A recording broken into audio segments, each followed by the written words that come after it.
Welcome back to BravoBricks. Today we're going to be doing a video segment called This or That. I'm going to be comparing LEGO's upcoming limited release of the Bricklink Designer Program Wild West Train and FunWhole's Western Freight Train, which is already out. Now these trains could be brothers from other mothers. Subjectively, they're both beautiful sets. If they both cost the same, I'd have a hard time choosing which one looks better, maybe a slight edge to the Bricklink one. The designer Lucas did a really stellar job with the train. Both contain classic steam locomotives that are fictional creations for a Western setting. Each one also has a coal car, freight car, and a passenger vehicle. The similarities do not stop there. Both sets include water towers and include a straight section of train track, though the Bricklink track is laid on a desert-colored set of plates. Neither one of these trains contains a motor to get it running, but each could be very easily modified to include such a thing. The Bricklink one also contains an extra train car, the fully enclosed box car. According to the designer, the transport car is built from thin vertical wooden planks, and you can see clear damage on some of the boards, giving it a well-traveled look. The sliding doors reveal the interior, and the gray roof is also removable. Inside, you'll find transported packages and barrels, as well as a horse belonging to one of the passengers. So if you're getting that itch for a brick-built train, which one do you get? Well, let's start with availability. The FunWhole train is available right now and doesn't have any retirement date set. You can pick it up right now on Amazon. The LEGO train, the Bricklink train, is going to be available on February 4th. Kind of. You're going to pre-order on that day, and then 6 months later you might get it, if you snag it before it's sold out. It's going to go live February 4th, 2025 at 8 a.m. Pacific time. Like I said before, you're not going to get the set in hand for another 6 months from now, so if you're desperate for a fun, immediate build, steer clear of this one. It's also likely to sell out in the first day, if I had to take a guess. This one, as well as the medieval sets, are likely to go very quickly if history is any indication. Prices! Everybody's favorite thing to talk about. FunWhole's train you can pick up right now on Amazon for $80 US. 80 smackaroons. Though I have seen steeper discounts all the way down to about $67 last Black Friday and during a New Year's sale. The LEGO Bricklink train costs 280 doubloons, and there will not be a cheaper price than that. It's a Bricklink set, so once they initially sell, you'll likely never see a cheaper price than that. For more on how Bricklink pricing fluctuates, check out my Ominous Isle review, where I talk about when is the right time to buy a set, either when the set first drops on Bricklink or during aftermarket prices. So $80 versus $280. If you dollar for dollar take what you spend on the Bricklink set, you could get 3.5 FunWhole trains, which is just something to think about. Price obviously isn't everything, and maybe you're well off and have lots of money, so price doesn't matter. In which case, I ask you this question, or set of questions. Where do you work? Are they hiring? And when can I start? This whole middle school teacher thing ain't given me the freedom to buy everything my heart desires. Okay, a realistic purchase. I said realistic, much better. So with each train being extremely similar, where do they differ and which one makes sense for you? Well, we can start small, simple piece count. The Bricklink set comes with 3,192 parts, which isn't a small amount of pieces.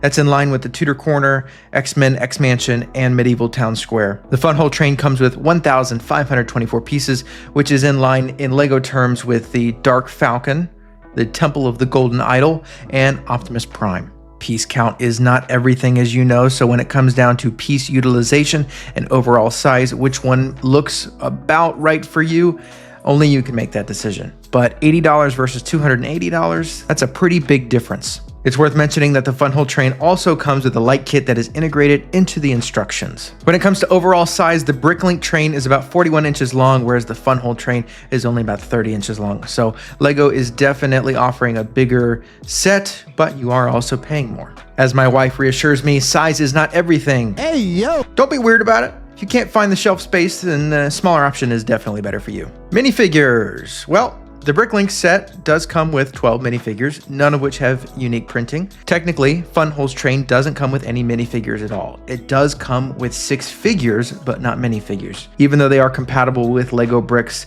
they are not minifigures, but all the printing on each one is unique to that set. LEGO and FunWhole offer very, very similar pieces. They're completely compatible with one another. FunWhole typically offers a better value dollar for dollar. But LEGO's a big brand, and if you're really after the minifigures or you're specifically loyal to LEGO, then FunWhole is just not even on the table for you.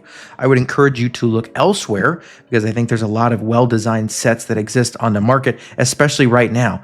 And with Mattel recently announcing that they're starting a brick-built store, a brick-built toy line, that market's about to get even more crowded. Competition is great for the consumer. It's going to drive down prices potentially, and it's also going to increase the options available to us, the consumer.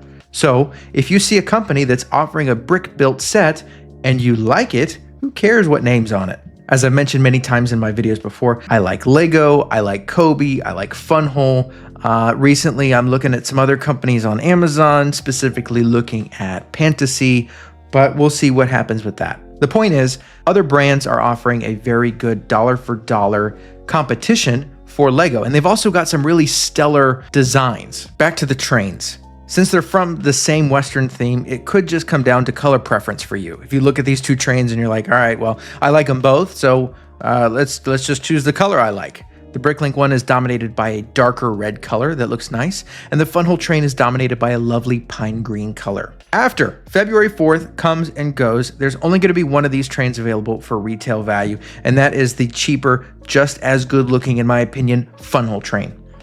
Each one fills a void for brick-built trains in an elegant and classy way. Outside of just a train and a water tower, the Lego one also includes a windmill that's built up nicely, but I can't foresee that being a huge pivot point for you undecided buyers. Pivot! Stickers. The Bricklink set comes with 17 stickers, and the FunWhole train comes with 0. The FunWhole train exclusively uses printed parts. Now, in a perfect world, you could buy both, combine them into Mega Train, but that would require lots of funds and lots of space. Plus, the Bricklink cars are connected via Lego's magnet system, and FunWholes are connected with Technic pieces. Both could easily be swapped to accommodate the other. If I had to choose one to get, let's say my wallet, my money's on the line, I'm going to choose the FunWhole one. Based on cost, overall look, value for money, and shelf space, I would choose the FunWhole one. In fact, I have. For Christmas, my wife got me this set, and I've just begun putting it together. Now, do I also want to get the Bricklink one? Also yes, but I won't be because I don't need two Western trains that arguably look very similar and fill the same void in my life. Plus, who has an extra $280 laying around in this economy? I gotta pay for the essential goods, like this. Everyone's in different situations, so you choose what's good for you. I simply wanted to talk about these two beautiful sets in a way that shows both of them affection and outlines the differences so that if you're really wanting a Western train, let's say you're watching this after the Bricklink one drops and it sells out and you missed it, don't feel bad. You've got other great options here with the FunWhole train. On top of the FunWhole train being available as another option, if the Bricklink train sells out day one, you can get the FunWhole set, and then you can get the FunWhole Western Train Station, which is something extra that the Bricklink set obviously doesn't come with. But then again, the Western Train for FunWhole doesn't come with the train station. It's an add-on that you can also get, and that one goes, I think, for about $90 on Amazon, give or take the sales that fluctuate here and there. Regardless what train you choose, I think that both of them are probably going to be solid choices. I've only built about 1/3 of the FunWhole set, but so far it's been great. There's obviously been no issues that I would have mentioned beforehand, and this is, I believe, my 4th total FunWhole set, and each one has been just as fine as Lego. The instructions are very easy to read, the bricks don't have any problem with clutch power, and if you are a hater of stickers like me, then having exclusively printed pieces in the FunWhole sets works out really well. Now, I would never not purchase a set because of stickers, but it is definitely something that, in the back of my mind at least, contributes to my choices. If there's something that I missed in this overall comparison that you think is worth mentioning that's going to drive you to one set over the other, feel free to drop that in the comments and let me know. I'm happy to take a look at that, and it'll help me improve in the future. You make the decision on what works best for you, and maybe it just comes down to timing. Thank you for watching to the end. Special shout out to Ryan McCaslin for being a channel member for 7 whole months. Watching this channel is completely free, and you specifically have chosen to help out in an extra way. And I know it's only 99 cents a month, but you didn't have to do that at all. And I really do appreciate you and everyone else who has helped contribute to this channel in some way, shape, or form.